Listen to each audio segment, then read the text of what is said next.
बिस्मिल्लाहिर्रहमानिर्रहीम। अस्सलाम वालेकुम व्यूअर्स, कैसे हैं आप? उम्मीद करती हूँ खैरियत से होंगे। आज जिस टॉपिक के बारे में हम बात करेंगे वो है रमज़ान से पहले एक काम कर लें। रमज़ान की सबसे बड़ी तैयारी ये है कि अपने दिलों को साफ़ कर लो। जिस दिल में बुग़्ज़ हो, नफ़रत हो, गुस्सा हो किसी के लिए और क्या क्या जज्बे हों, दिल साफ़ कर लें। हमारे घरों में रोज़ाना झाड़ू होता है, मदरसे में, स्कूलों में, हर जगह रोज़ाना सफाई होती है। और ये जो दुनिया की असल गंदगी है, ये तो झाड़ू हाथ से नहीं छूट सकता।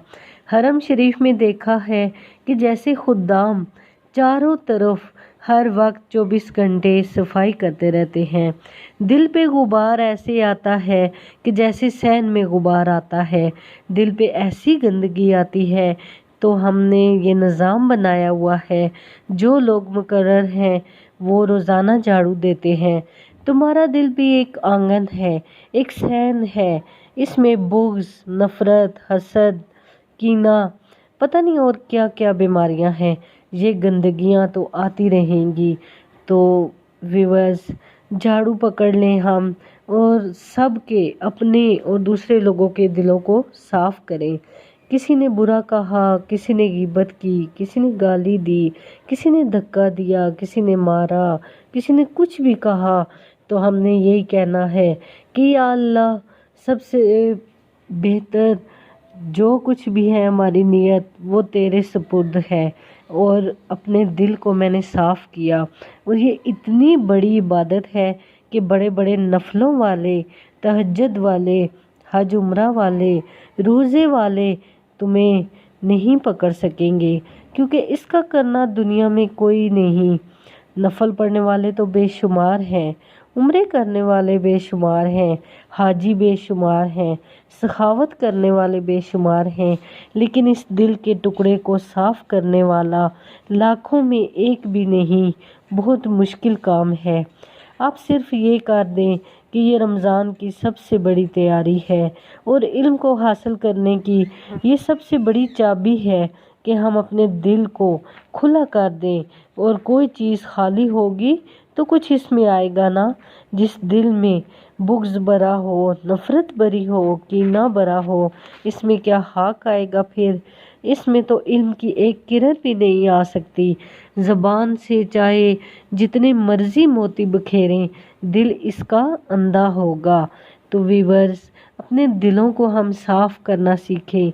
वो कितनी मशहूर हदीस है ना कि आपने कहा था कि इस दरवाज़े से एक जन्नती आ रहा है। एक सहाबी अंसारी दाखिल हुए और जूता हाथ में, दाढ़ी में वज़ू का पानी।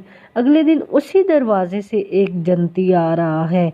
तो एक सहाबी आए, हाथ पे जूता, दाढ़ी में वज़ू का पानी, और फिर देखा तो वही सहाबी, फिर एक सहाबी का नाम लिया कि वो एक सहाबी आ रहे हैं।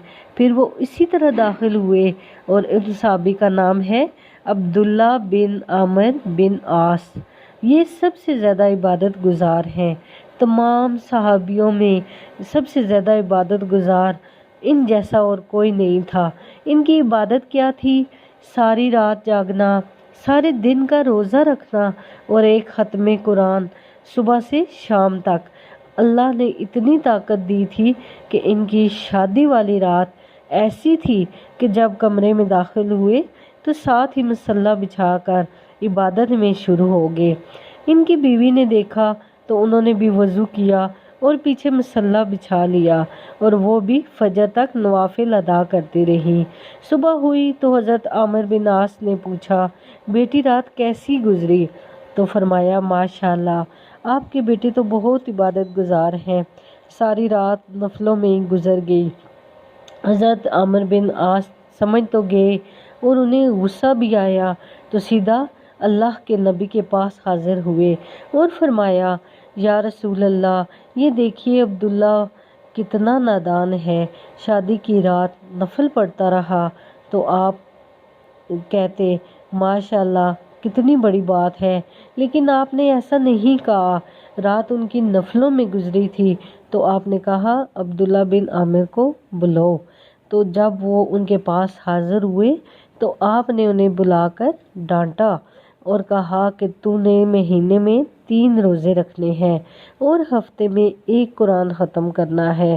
کہا یا رسول اللہ میرے اندر طاقت زیادہ ہے، اور کہا جب بہت زیادہ اصرار کیا تو کہا اچھا 15 رکھ لو، 1 دن روزہ رکھو اور 1 دن روزہ نہیں رکھنا۔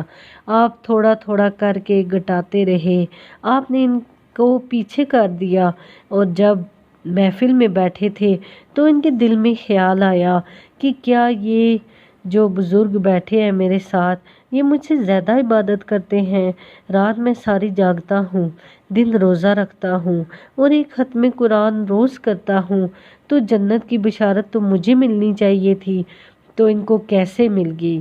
تو ان کے پاس پہنچ گئے اور پوچھا چچا میرے ابا تھوڑے ناراض ہیں تو کچھ دن آپ کے پاس گزار لوں؟ انہوں نے کہا بیٹا آ جاؤ۔ اب رات کو عشاء کی نماز پڑھ کر آپ نے چادر لی اور اس چچا کو دیکھنے لگے کہ میں دیکھو یہ ساری رات کیا عمل کرتے ہیں جس کی وجہ سے انہیں جنت کی بشارت دی گئی۔ اب یہ ساری رات کیا کریں گے؟ ساری رات سجدہ کریں گے، روئیں گے یا قیام کریں گے، یا ساری رات قرآن پاک پڑھیں گے؟ اس تصور سے دیکھ رہے ہیں تو بزرگ تشریف لائے، سونے کی دعا پڑھی، اللہم باسمک اموت و احیا، اور بستر پر لیٹ گئے۔ اب یہ دیکھ رہے تھے کہ یہ ابھی اٹھیں گے، یہ ابھی اٹھیں گے، وہ اٹھے ہی نہیں، فجر کی اذان پہ اٹھے۔ اب تو یہ حیران ہو گئے کہ یہ چچا جنت بھی لے گئے اور سو بھی رہے۔ کہا چلو کل دیکھوں گا۔ اگلی رات پھر اسی طرح چادر کر کے دیکھنا شروع کر دیا۔ چچا پھر آئے، سونے کی دعا پڑھی اور سو گئے۔ فجر کی اذان پہ اٹھے اور یہ اور پریشان ہو گئے کہ میرے نبی صلی اللہ علیہ وآلہ وسلم کا فرمان تو سچا ہے، وہ تو کبھی جھوٹ ہو ہی نہیں سکتا، لیکن عمل کیا ہے جس پر اسے جنت کی بشارت دی گئی؟ کہا 1 رات اور دیکھوں گا۔ پھر چچا آئے تیسری رات اور انہوں نے دعا پڑھی اور سو گئے۔ تیسری رات عبداللہ بن عمر پھٹ پڑے اور کہا چچا میرے ابا سے کوئی لڑائی نہیں تھی، 3 دن میں آپ کے بارے میں سوچتا رہا اور سنتا تھا آپ جنتی ہیں، جنتی ہیں اور جنتی ہیں، تو میں دیکھنے آ گیا کہ آپ کیا کرتے ہیں، تو آپ کچھ بھی نہیں کرتے، ساری رات سوتے رہتے ہیں، اور جب آپ کو کوئی جواب نہ ملا تو اسی کشمکش میں سوچتے ہوئے جب آپ جانے لگے تو ان بزرگ نے کہا کہ بیٹا ادھر آؤ۔ اب آپ واپس آئے تو بزرگ نے کہا او میں تمہیں اصل راز کی بات بتاؤں۔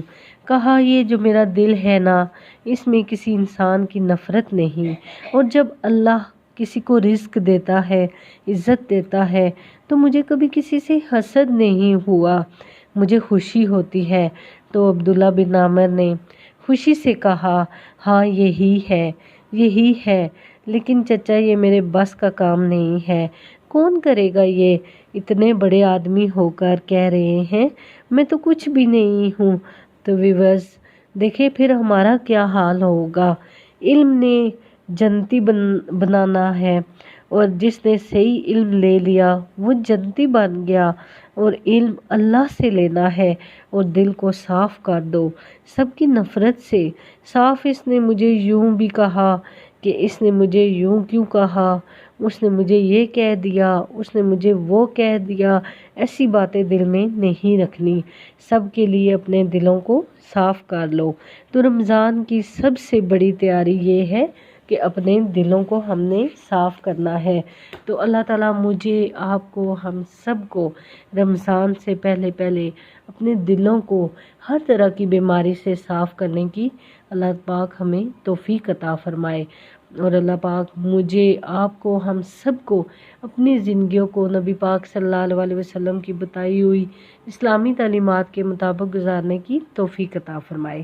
اس کے ساتھ ہی مجھے اجازت دیجیے، اپنا بہت زیادہ خیال رکھیے گا، فی امان۔